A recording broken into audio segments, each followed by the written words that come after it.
So we just did a full conversation of like the opening of the episode conversation, and it was about controller goop, like that mystery goop, and like we did bits and stuff, and it was great.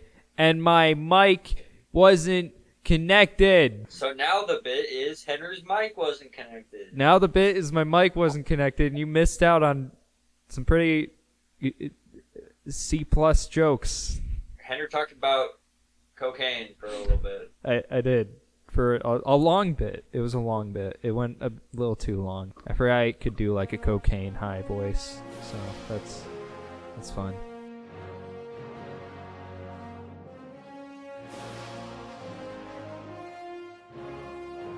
Anyway. Welcome to Courage, Wisdom, Power, where we treat games like what, Christian? Henry's Wii U gamepad, where we don't give games a very positive look the first time around. What do you mean?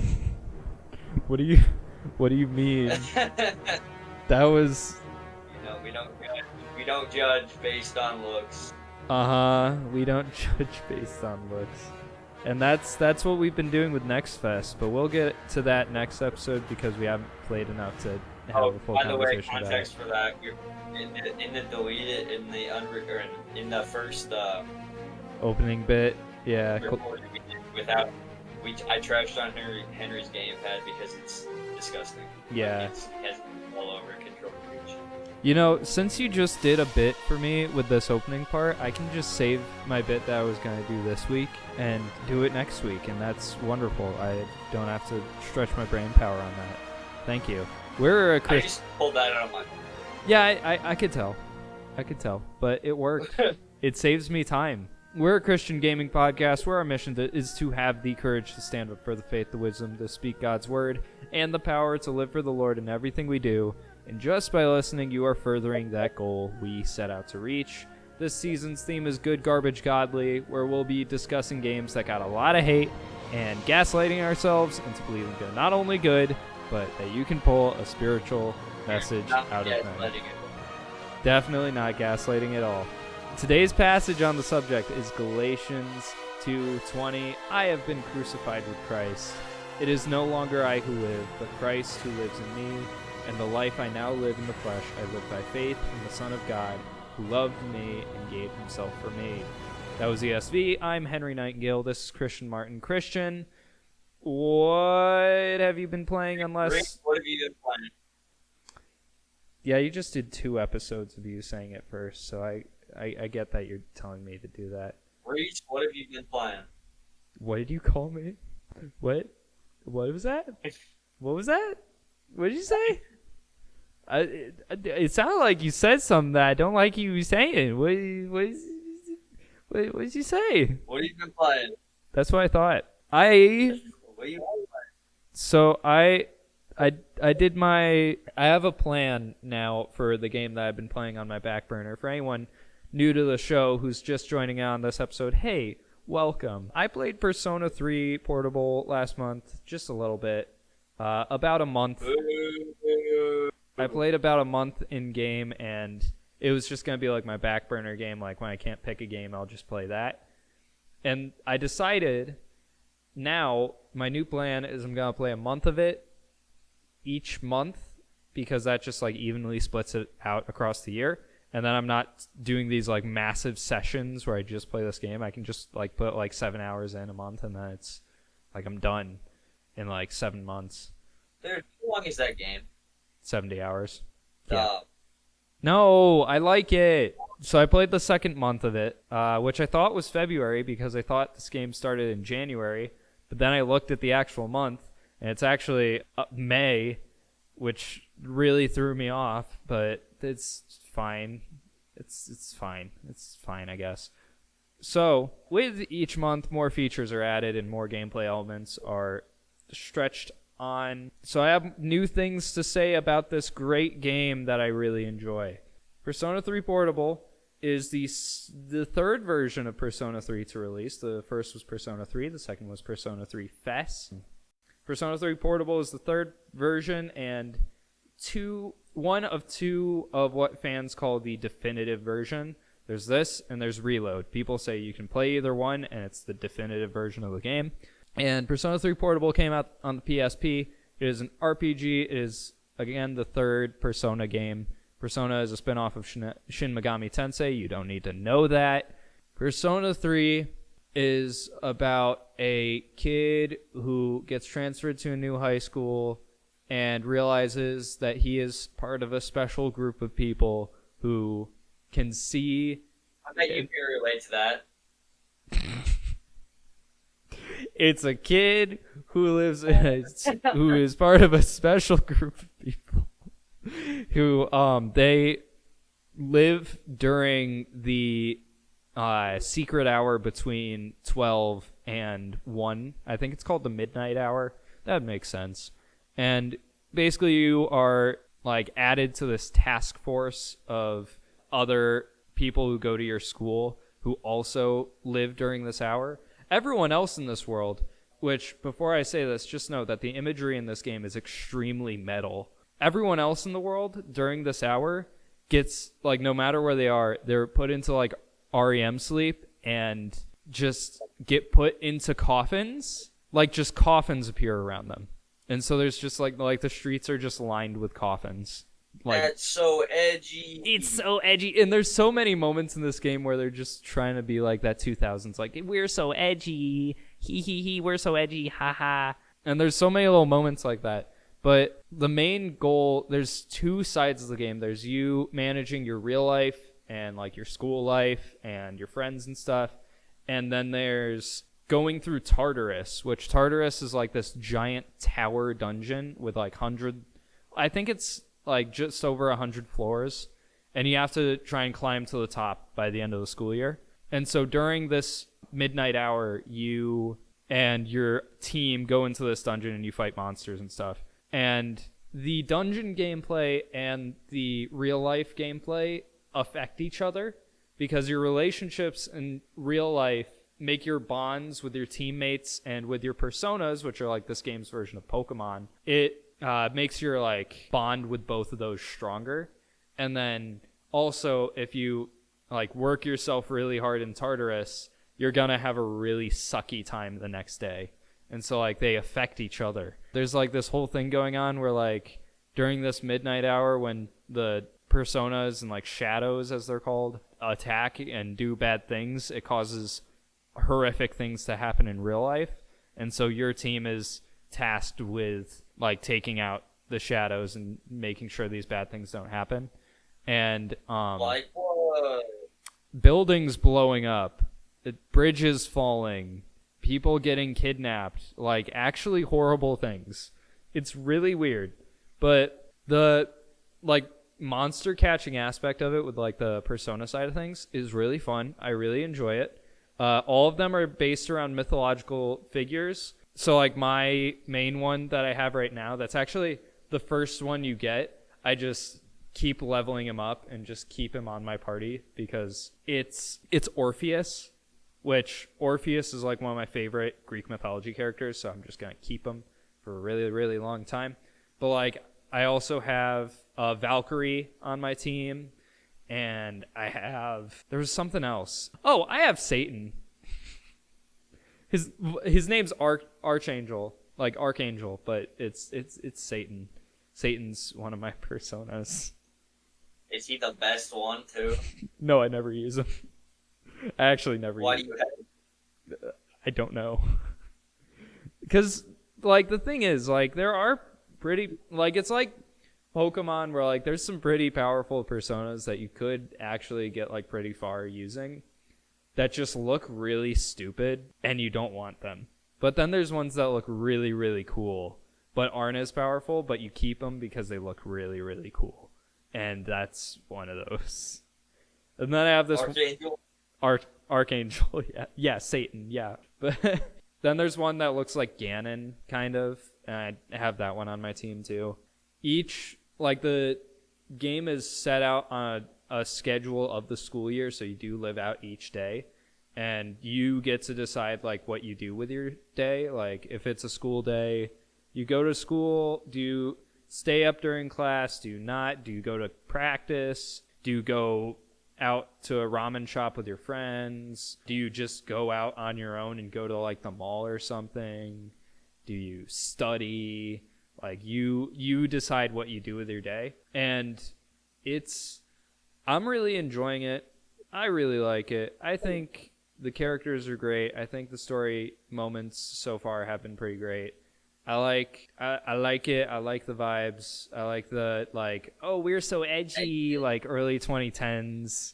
Like it's that early 2010s kind of we're so edgy kind of thing. Like I'm trying to think of like the bands that were out around that time, but it's like just the most emo bands you can think of. Like what's like the I Walk a Lonely Road. Like that's what I'm thinking the whole time. Whenever I see the main character, I'm just like, yeah, okay, that's going through his head right now. I don't know. I think it's funny. Wow. Yeah, I think, and also it does the most genius thing for a turn-based RPG. So the only party member you control in battle is your main character, your player character. That's the only party member that you control in battle. The other ones, they just do stuff on their own. Like they do their own moves. Like you don't have to manage that. You can just sit back and watch. Like you only deal with your own character, and I like that a lot. I really, really like that.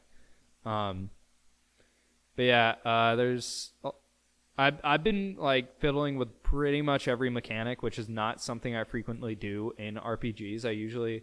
There's usually like one or two mechanics that I never interact with whatsoever, but I am interacting with every single mechanic in this game. And I'm like interacting with every single character I can, and like actually like taking in the story, which I don't do a lot. I'm not like skipping through dialogue frequently, except for like characters whose storylines are kind of boring, and I'm just skipping through it so I can get the upgrades for my personas. Like there's a lot of character moments that are really, really great. I've really enjoyed those. So yeah, Persona 3 Portable, very good. I'm 2 months. Not for me. Not for you. I'm 2 months into the story right now. I'm really liking it. That's like, I think I'm like, okay, wait, 1 month is like 7 hours. So I'm like 14 hours in. So not a ton has happened story-wise, but enough has happened that I'm still going to hop in next month and the month after that and the month after that. Cool. Christian. Wouldn't it be if you actually own the game? What? Actually, wouldn't it be great if you actually owned the game? Yes, it would. But do you know how much a physical copy is? Of Reload? Like $50. Reload, $50. Persona 3 Portable, a few hundred. But we're not gonna talk about the fact that Persona 3 Portable was ported to all modern consoles like 2 or 3 years ago. So, and it's also on Steam too. But we're not gonna talk about that. Henry chose to play the original. I chose to play the original version on a PSP emulator, but it's PPSSPP, and everyone loves PPSSPP. So I mean, anyways, you said PP. I said PP. Twice. Christian, what did you play? One game. I played one game. So what? Tell us. One game. One game. What was that game? Actually, I played Black Ops 2 modded maps with one of my friends, but other than that, what was the one game? Ever Oasis. Ever Oasis. Tell us about Ever Oasis. It was the game that Henry pre-ordered that one time. Yes, I did. Yes. The only game, one of the very few games that you've ever pre-ordered. That is true. Now you know why I don't pre-order games. I'm kidding. It's a great game. Bro pre-orders Ever Oasis and SpongeBob SquarePants: The Cosmic Shake. I don't like to talk about that second one. I don't like to talk about that. Because it was SpongeBob SquarePants: The Cosmic Shake. I beat it in a day. Did you like it? Yeah, I actually did really like it. It wasn't. That's all that matters. That's true. That's all that matters. Wasn't what? What? It wasn't. What was it not? It wasn't the other SpongeBob games. It wasn't the other ones. And that's what I'll say about that. Keep talking. You gave the game to me. I did. Oh, I also pre-ordered Like a Dragon Ishin. I forgot I did that. Wow, that turned out really well. Yeah, definitely didn't give it away. That game's so good. Why'd you pre-order like Dragon Instinct? Because it was a new Like a Dragon game, and I'd never played a Like a Dragon game before, and I was hearing good things about it. But so like that one's not good. I didn't know that ahead of time. I pre-ordered it. I just saw Yakuza and I was like, oh heck yeah, I've heard these games are good. Bro, you know which one does look good though? What? The new pirate one. Oh, Pirate Yakuza in Hawaii. Yeah, I want to play that one. I do.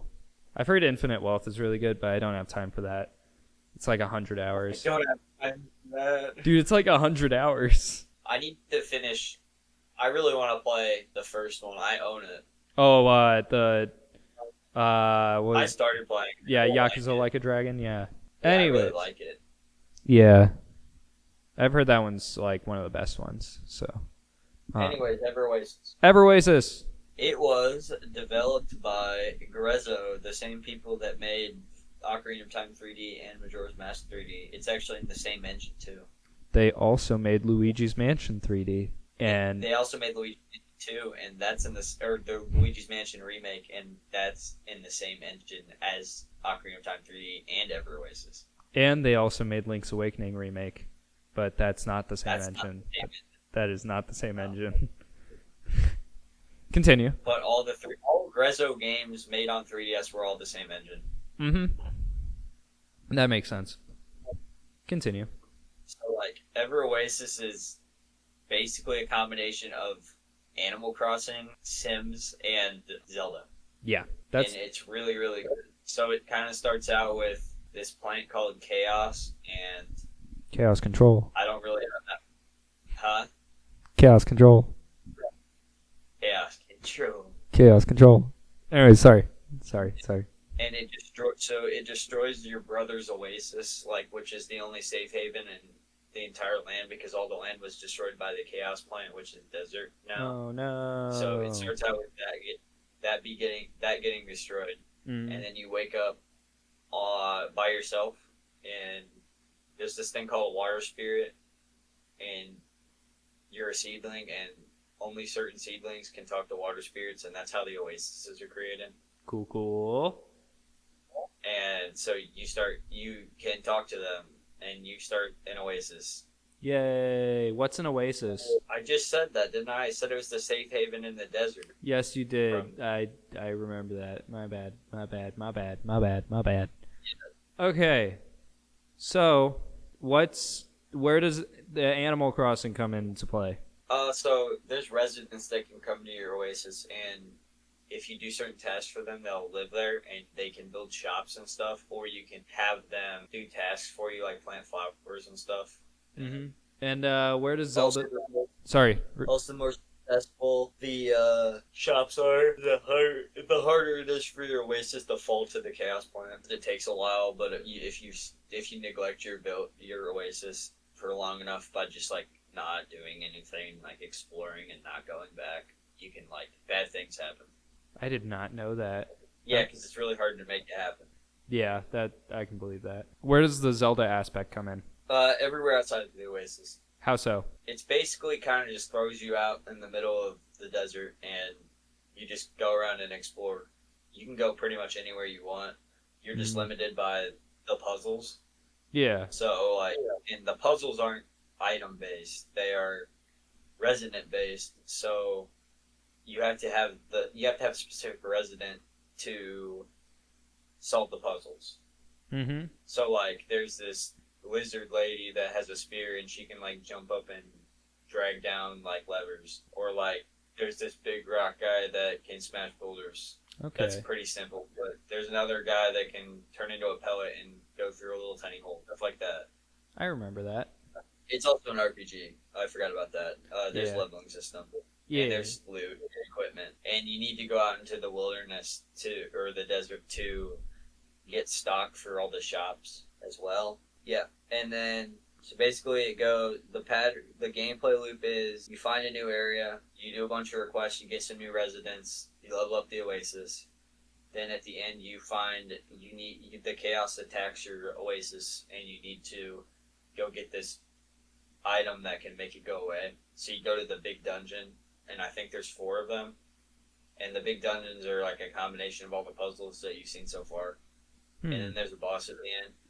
Mm-hmm. The bosses are really fun. Yeah, I remember the bosses being really good. Oh yeah, and so I've done two so far, 2 dungeons. Cool. And I just unlocked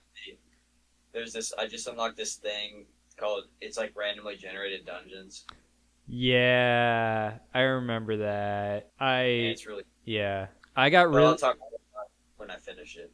But here, you should talk about your story with Ever Oasis though. Yeah, I got a decent way into Ever Oasis, and I was really like committed to it. I was really committed to finishing the story, and then that randomly generated roguelike dungeon popped up, and I never left it. I just kept playing it because it's actually a really good roguelike mode, because it's just like they probably want you to go in there once in a while just to like grind away, but like it's a Zelda roguelike.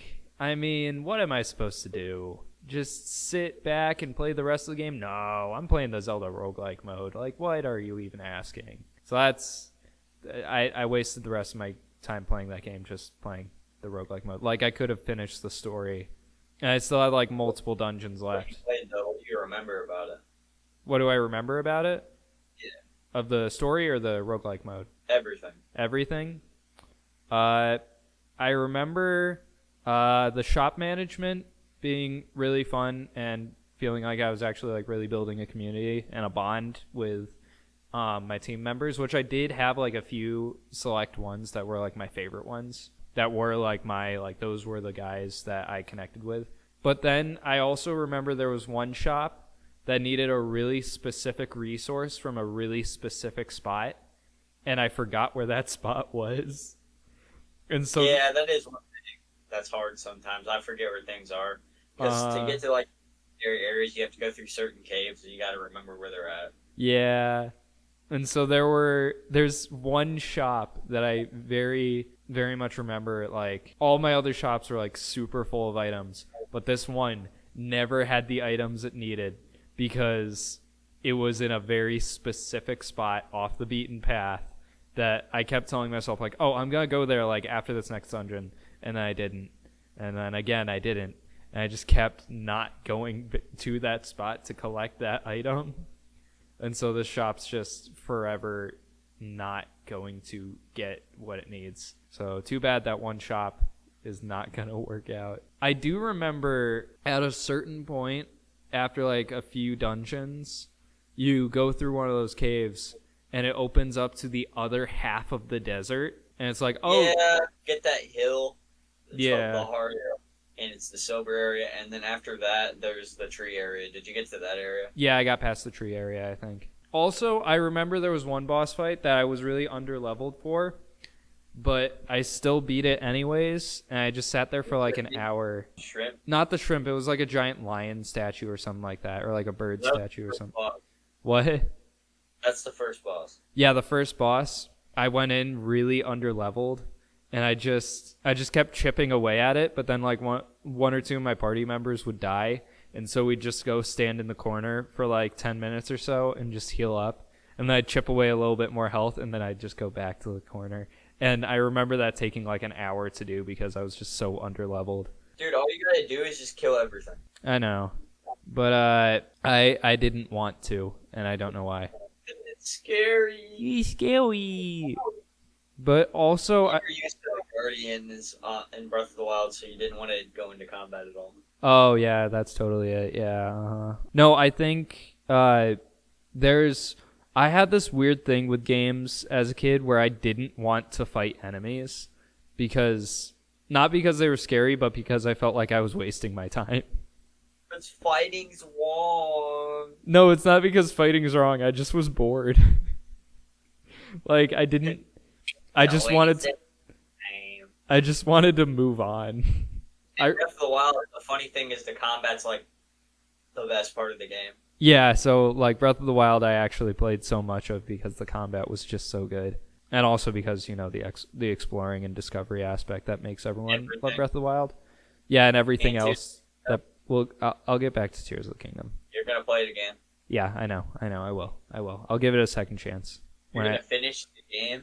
Yes, I will. I will finish that game. I'll do it. But Ever Oasis. We're talking about Ever Oasis. Definitely a hidden 3DS gem, and we all knew it from the beginning that it was going to be one. Yeah, honestly, like... I actually watched a review from 2018, and the first comment said, yeah, this is definitely a hidden gem later. Yeah, this is... People have talked about this as a hidden gem. Because it came out, like, really late in the 3DS's lifespan, right? It's also, like, $50. Yeah. I paid $50 for it, so... At least I want to make my playtime out of it. I mean, it's worth it. It is, yeah.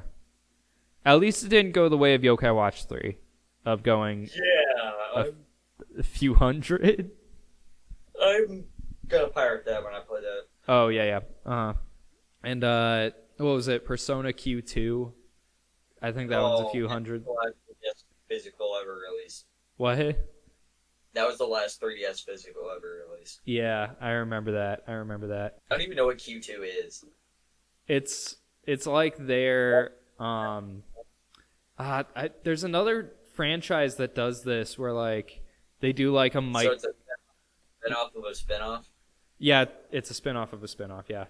There's another franchise that does this where they do like a weird spin-off where it's like all the characters from all the different iterations, but it's not canon. I'm trying to think of what that is. Awakening or whichever. I don't think any of the Fire Emblem ones do that. Or the mobile one does that. That's what I'm talking about. Yeah. Oh, Final Fantasy did that for a while. There was Dissidia Final Fantasy, and then Rhythm Heroes. Dissidia 012 Final Fantasy.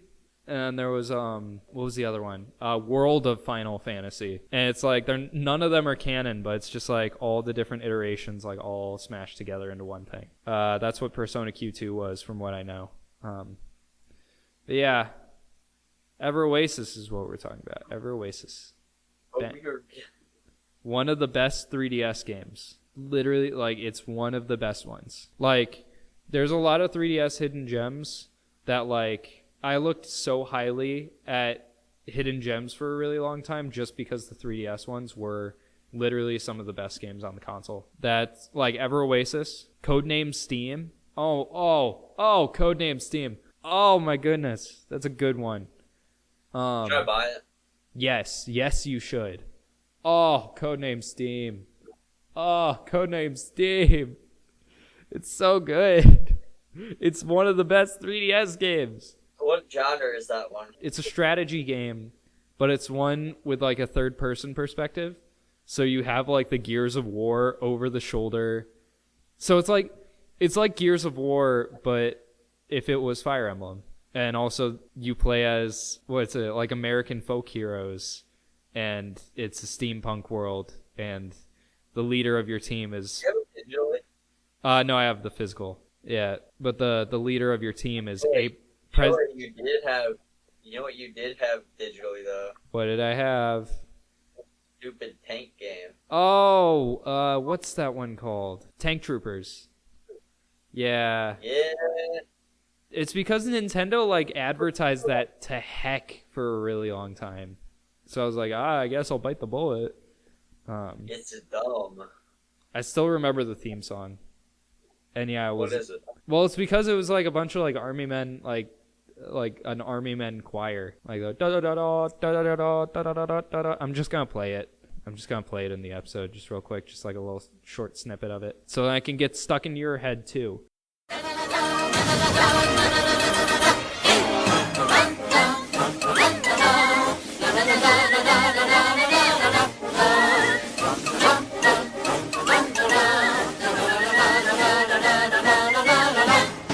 But yeah, Codename S.T.E.A.M. That's such a weird game because it's like, the leader of your team is President Abraham Lincoln. Your other team members are Tiger Lily from Peter Pan, the Cowardly Lion, John Henry, and Tom Sawyer.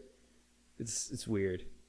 but it's great. It's so great. I love Codename's theme so much. Anyways, 3DS had really good. Ever Oasis. 3DS had really good hidden gems. Ever Oasis. Good game.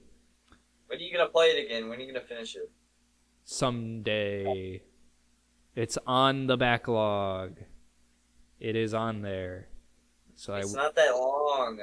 It's like 30 hours, I think. It's like 25. 25, yeah. Okay, I could honestly restart my account and go from the beginning, and I'd probably be fine. So only do one randomly generated dungeon. Don't do any more. Just one. Just one. Okay, just one. But yeah, there's been another thing that I've been playing, but it's something I'm gonna save for the next episode. But since this episode's gonna release on Sunday, I'm gonna be nice because the thing I've been playing is Nextfest, and if I talk about all the things that I play at Nextfest that are like really, really good in the next episode, then it's like saying, hey, these games were available a week ago and you can't play them anymore, but here's me bragging about playing them. And I thought that was mean, so I'm just going to tell you the names of the games that I did play that you need to play right now before Nextfest ends. I have a list. I'll go deeper into them. Day. Well, yeah, you have 1 day by the time this episode releases to play all these games. So I'm just going to give you the names and like a 1-sentence explanation of each. 3, 2, 1. Wanderstop.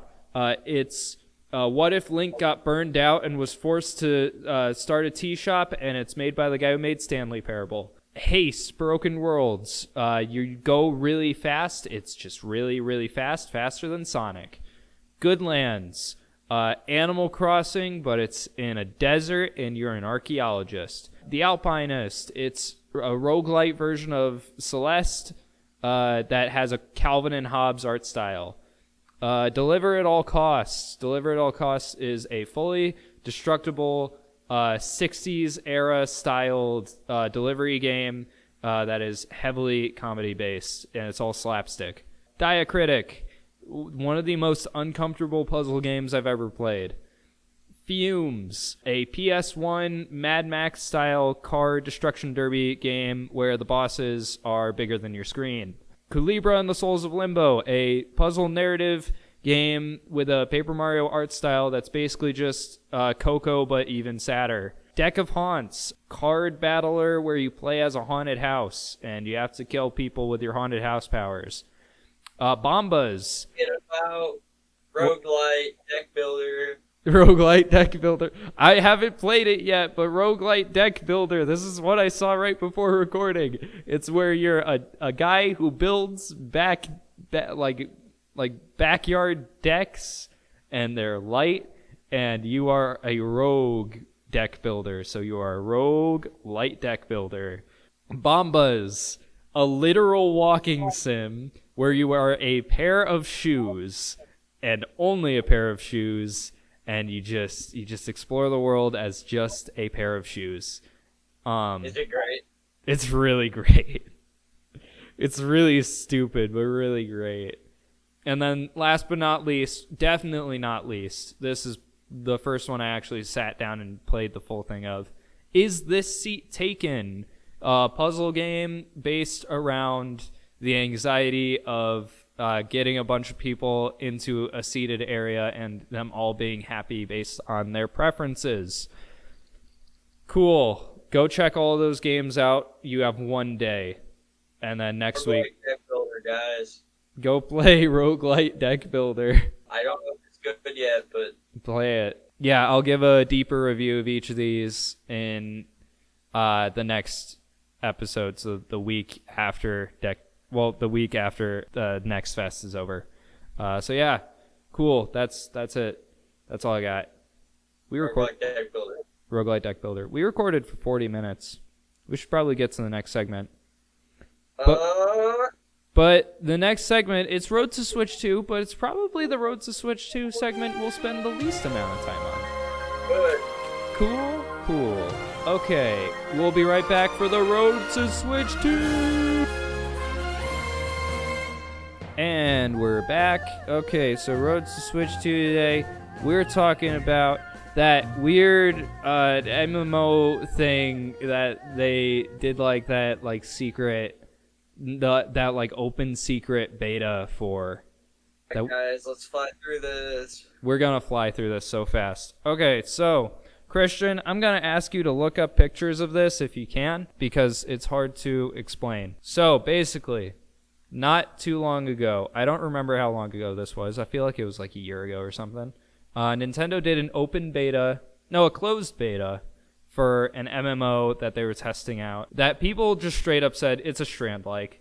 It's a Strand-like MMO. If you don't know what a Strand-like game is, it's a genre started by the game Death Stranding, where it's a multiplayer game where your actions affect the world and affect the gameplay of other players, as in like changing their world. So like in Death Stranding, for anyone who didn't play it, a big part of that was the online connection where you could place like a ladder or a road or something like that in the world and it would appear in other people's worlds. So it's like that kind of thing.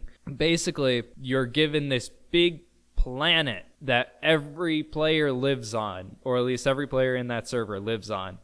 And you unlock areas over time on this planet based on what players do. And it's kind of like a Minecraft-esque style to it, just a little bit, because there is like user-made content throughout it. A very big focus on user-made content. Basically, you go out in this world and you like fight enemies and you unlock areas.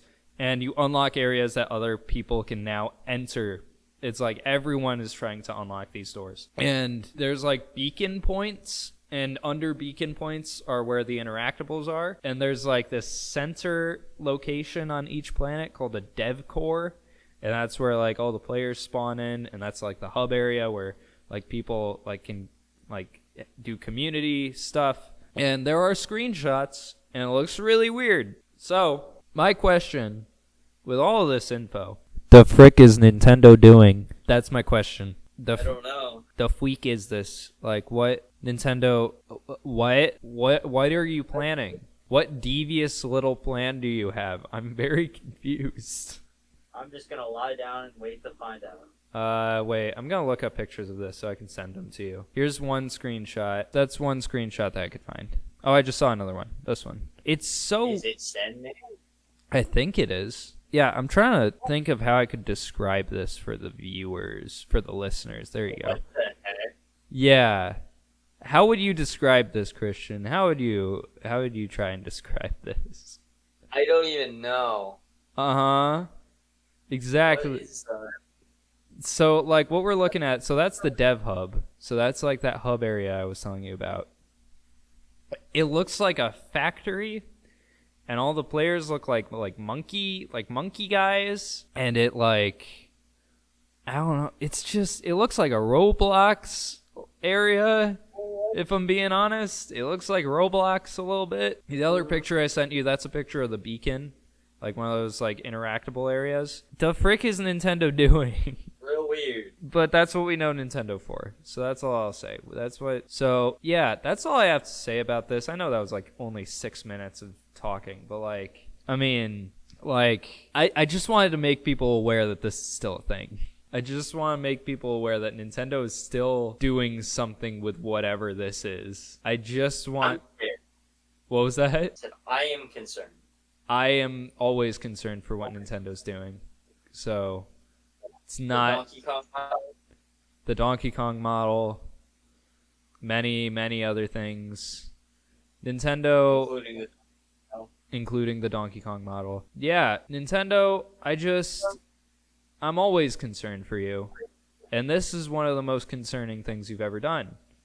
This is more concerning than Mario 128. I didn't know there could be something more concerning than Mario 128, but there is. Okay. So, we got song time to do. First off, very important thing we gotta do. Starting out with Haunted House by Mudhouse at 3 times speed backwards. Haunted House by Mudhouse at 3 times speed backwards. You heard it from him. Let's go.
Hope you enjoyed Mudhouse backwards at 3 times speed. So here is not a new one. Again, I'm sorry, I didn't get you a new one.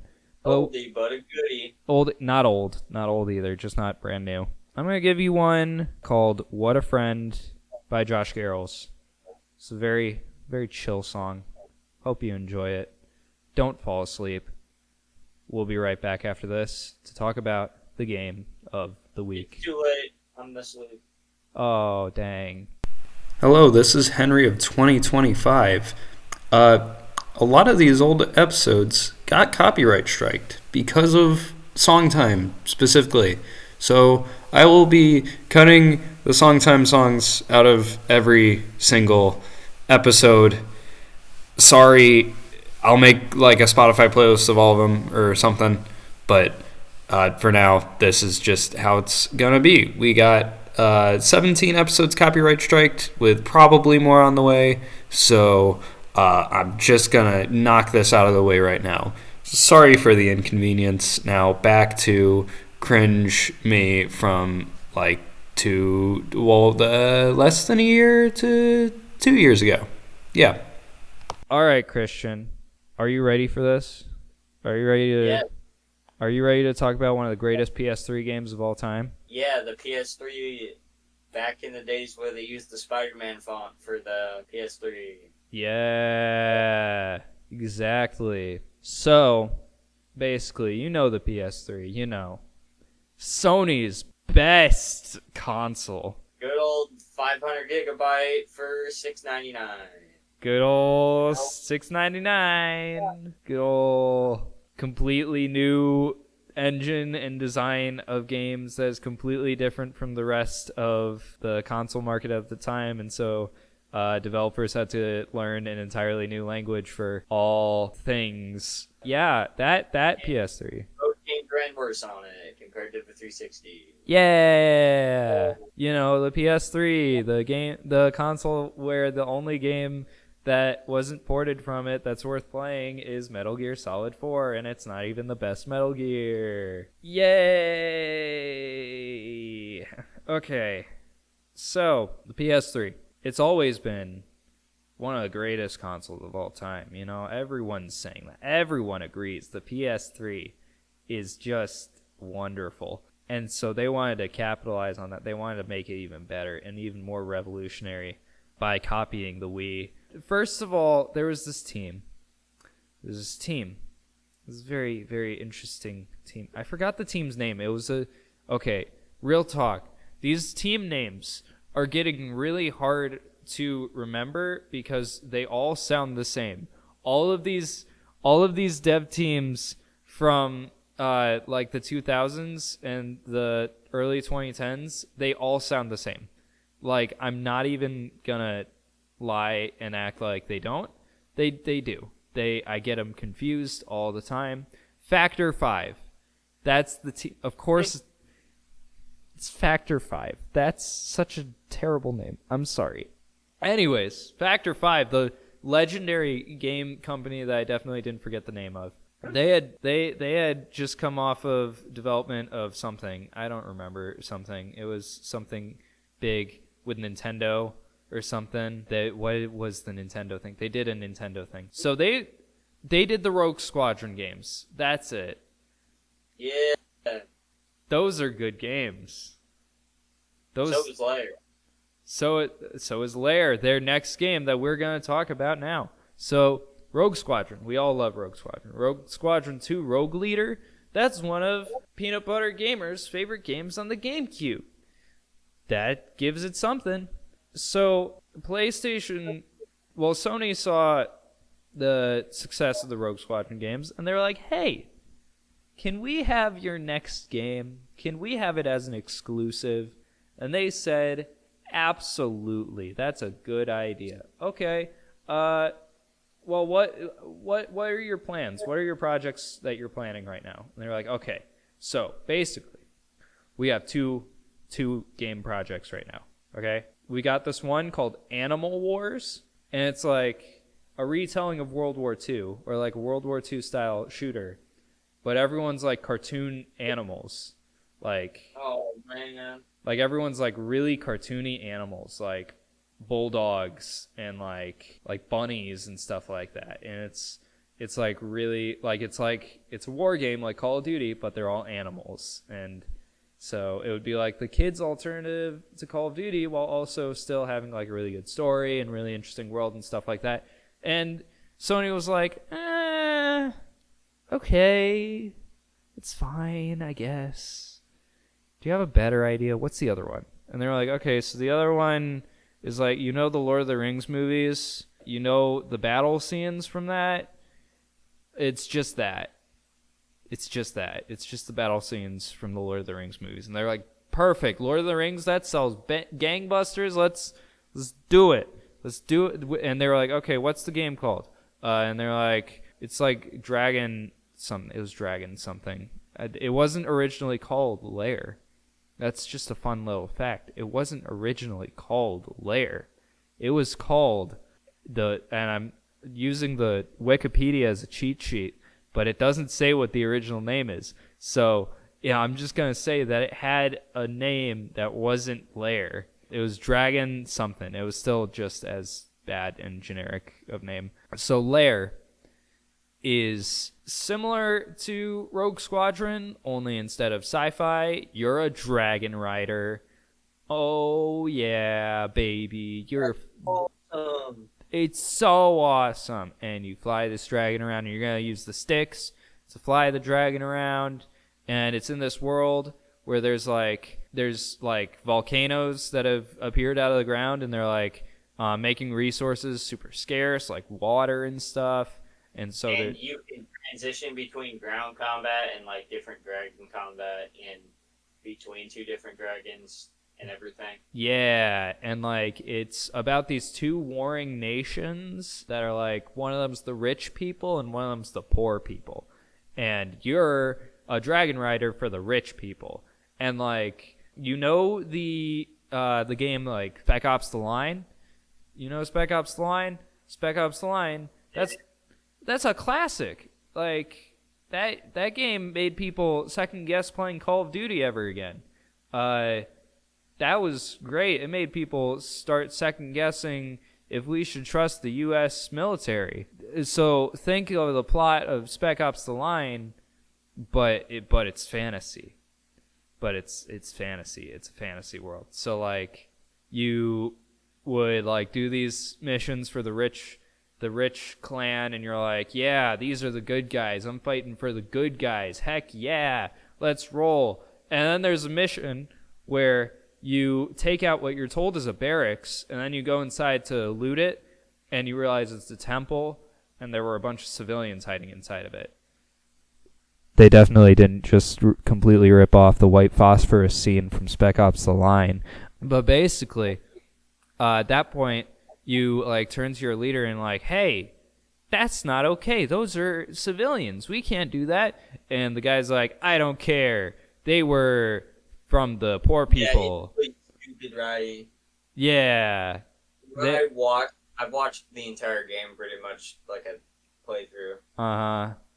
Those are the poor people. It's like 4 hours long. Yeah, I know. I was going to watch the full game, but I just ended up doing the behind the scenes. But yeah, they were like, yeah, those are the poor people, so we don't care about them. They're the bad guys because they're poor. And so you fake your death, and then you cause an uprising. And that's pretty cool. And then the rest of the game is you doing that uprising. And they're like, awesome. This game sounds really, really cool. One question, though. Can you use our new motion technology called 6-axis?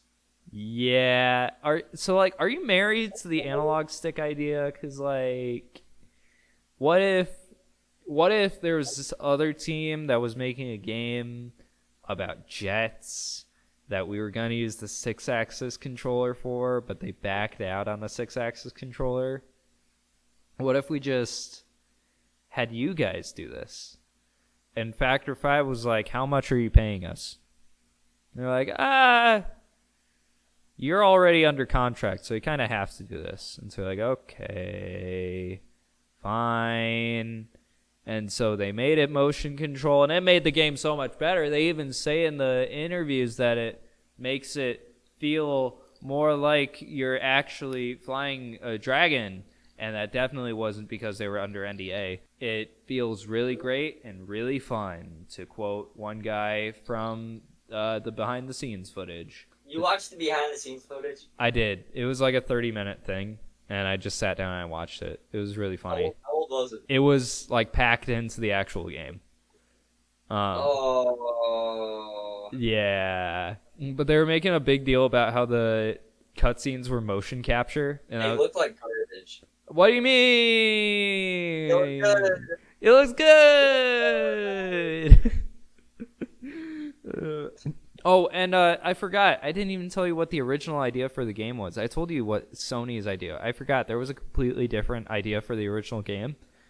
They wanted to make it open world, and like you could actually get off the dragon and actually walk around and stuff. And they wanted to make it a lot longer than 4 hours. But Sony said no. Levels. Never leave the dragon. Keep flying. Also, the soundtrack. Let me just talk about the soundtrack real quick. And, like, not joking. The soundtrack's really great. The soundtrack is actually really great. Like, as a joke, I've never heard the soundtrack. So as a joke, I started listening to it while I was working out the other day.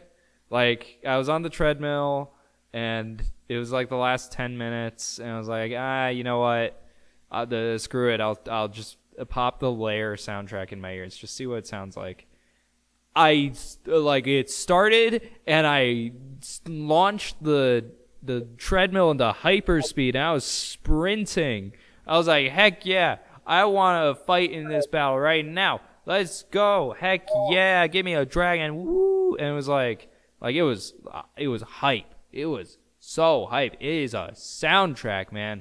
I don't remember what any of the songs sound like, but it was a hype soundtrack. And so I looked at the composer. I looked at the composer on Spotify to see what all he's composed. Let me just Hocus Pocus. That's probably the biggest thing he's ever composed is Hocus Pocus. What? Yeah, Hocus Pocus. I Know What You Did Last Summer.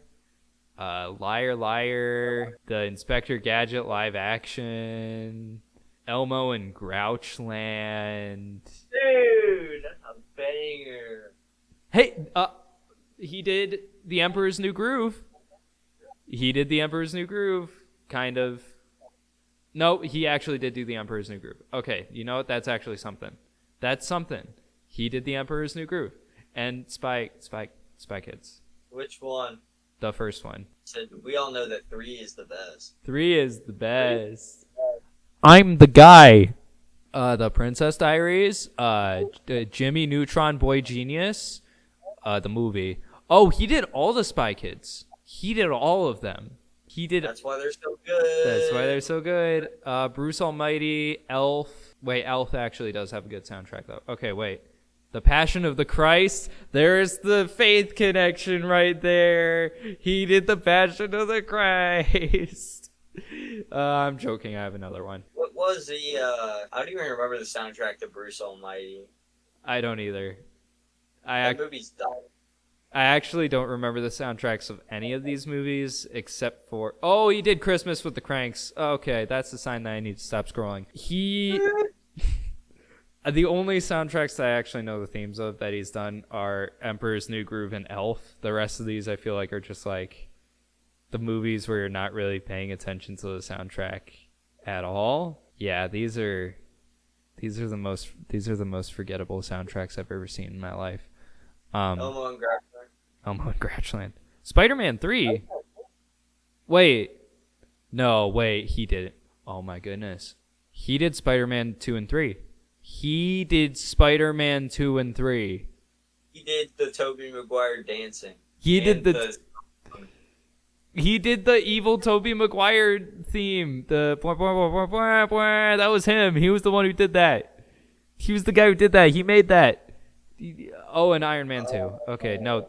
Iron Man 2 is the sign that I need to stop. No, Yogi Bear is the sign I gotta stop. Okay. What video games did he do?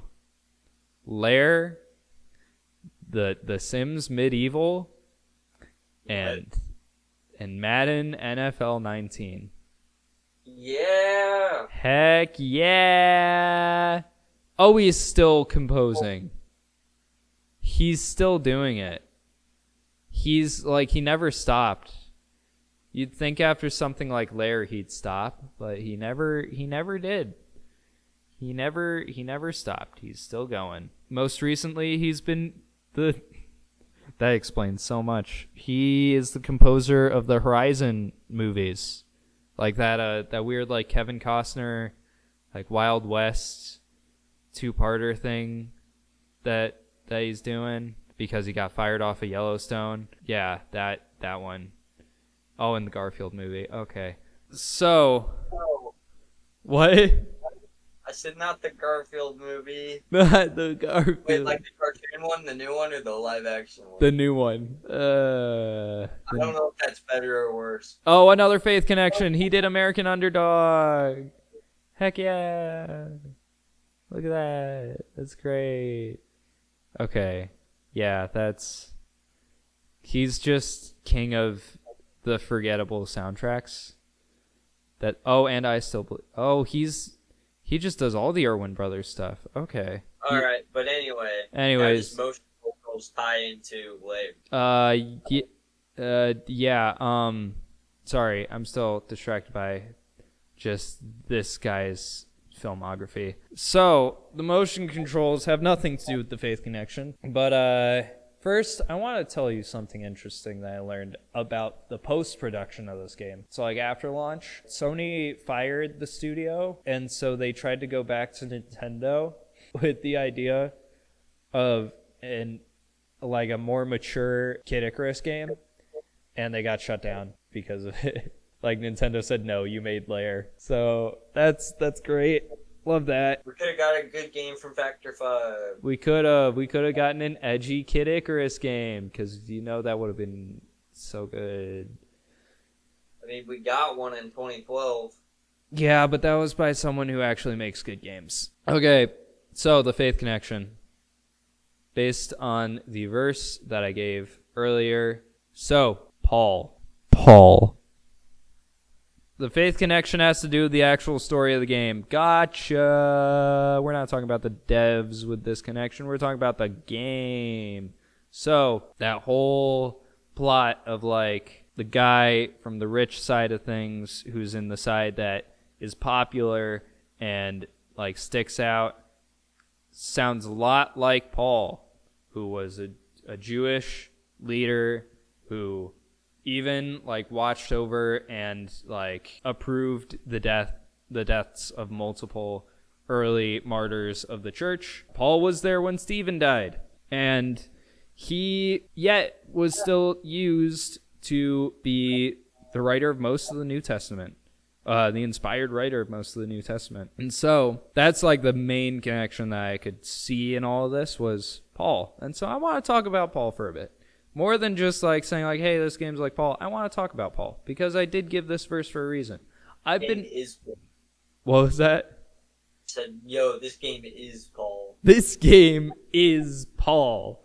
Okay, so Galatians 2:20, I gave it because Galatians has been my Bible study for this past week, just my personal Bible study. And he talks a lot in it about his life before Christ and his transformation afterward. And so that's why I was able to make the connection so easily. But in Galatians chapter 2, actually, a big portion of the latter half of chapter 1 and all of chapter 2 is about his own life and his own walk and how the Lord has affected his own walk. And it ends, well, it kind of like caps off with Galatians 2:20, I have been crucified with Christ. It is no longer I who live, but Christ who lives in me. And the life I now live in the flesh, I live by faith in the Son of God who loved me and gave himself for me. He doesn't just like go, okay, like I guess I was wrong, like guess I'll trade over. No, he's like die hard committed to changing sides. Like he was living the high life. Like he was at the top of his game. He was like at the top of Jewish like royalty in the church, and yet he threw it all away the minute God called on him. And not only threw it away, but now is saying in this verse, I don't even care about my own life anymore. Christ is in control of my life. It is no longer I who live, but Christ who lives in me. Like Christ is living through me. I have no say in this. I have completely given up myself. I live by faith in the Son of God. I've been crucified in Christ. My old life is behind me. My old life is gone. My old life is gone. It doesn't matter anymore because this is my life with Christ. And so yeah, that was the big connection I made. I feel like people don't put enough emphasis on the redemption of Paul. So many people put emphasis on the fact that like, oh, Paul used to be a murderer, so like my bad past doesn't mean anything.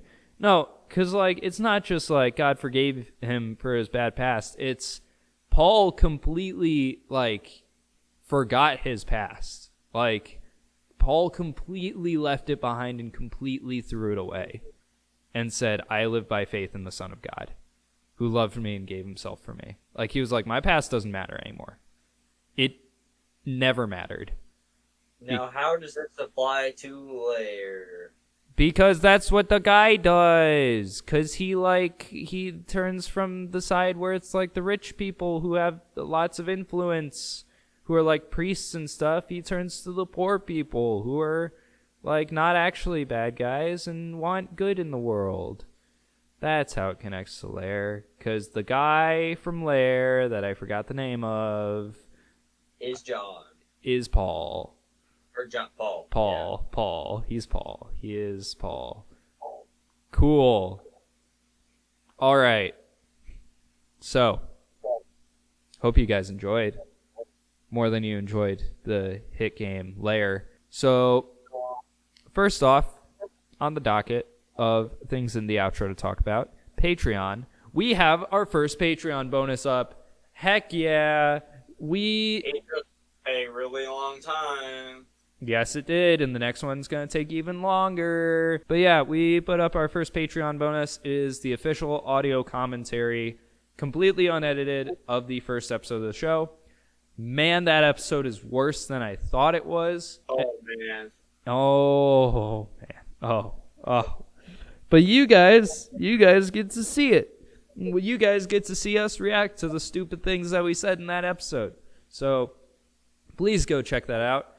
You can either buy it separately for $3 to $4.50, I think, on iOS, which is really random, or you can pay the $2 subscription fee, and you can get access to all of the audio commentaries as they release, plus any other bonus stuff that we think of. Like, maybe we'll do, like, Patreon shout-outs. Like, we could do that. Yeah, we could shout out the people on the Patreon, like everyone else does. Next up, the Discord. Please start talking on the Discord. I'll do it too if you do. Henry's lonely. I'm very lonely. So lonely. Please talk to me. That came out. That sounded so much creepier than it should have. I know. And he wants you to take it like that too. No, I don't. I really don't. That's going to make people not want to use the Discord. Merch. Go check out our merch. Yeah, Sell Your Skylanders shirt. Go get it. Go get the Sell Your Skylanders shirt, please. Share the show. We're a word-of-mouth show, so any way you can share it with others who would enjoy it would be super beneficial. Just tell everyone. Tell all your gamer friends. Tell all your Christian friends. You can turn your gamer friends into Christians and your Christian friends into Christian gamers. Cool. Awesome. One of my professors listens to this now. He's really? Yeah, one of my professors listens to it. We talk about it a lot. Does he really? Yeah, he actually does. His name's Ethan. Cool. Hi, Ethan. How's it going? Shout out. Let's go. Shout out. Yeah, no, he's cool. He had a GameCube. Yeah, he had a GameCube. He had Melee. He played a lot of Melee back in the day. What? I said much respect. Much respect. We had to talk about Luigi's Mansion earlier and how nobody played it on release. It was great. Anyways, credit to the team. Rylan Anderson, producer and graphic designer. Colton Anderson, our creative and content advisor, a.k.a. the guy who tells us when our ideas are stupid. Yeah. Heck yeah. He hasn't said anything about Mudhouse yet. Heck. It makes me wonder if he actually watches or listens to our podcast. Yeah, Colton, this is the shout out. I just want to, if you're listening to this, please type in the group me. Yes, I listen to the episode still. Cool, thank you. Yeah. All right, cool. Just want to make sure that we're not doing anything stupid behind your back. If you're on Spotify, scroll down to the comments and tell us what you thought of the episode. Please give us a 5-star review up at the top. And remember to have the courage to stand up for the faith, the wisdom to speak God's word, and the power to live for the Lord in everything we do, because just by listening, you are furthering the goal we set out to reach. Christian, we're going to do Hotel Mario. That's the next episode. We're gonna do Hotel Mario. We're going to discuss the biblical applications of Hotel Mario. No, man shall not live on bread alone, because all toast is toast. Where'd he go? Where'd she go? Oh, man shall not live on bread alone, because all toast is toast. It's been one of those there. It's been one of those. All right, cool. Hotel Mario. Okay. We gotta make the intro of the next episode the Hotel Mario theme. Okay, planning on it. Like, dun, dun, dun, dun, dun, dun, dun, dun, dun, dun, dun. Okay, that works. Let's do it. Hope to see you guys next time when we talk about Hotel Mario. Until then, we'll see ya. Bye-bye. Bet you're really excited to research. What? Bet you're excited to research on Hotel Mario. So excited. Or you gotta emulate Hotel Mario. Yeah. Is that even a thing you can emulate? Probably. I'll see. Anyways, I'll see you guys. Bye-bye.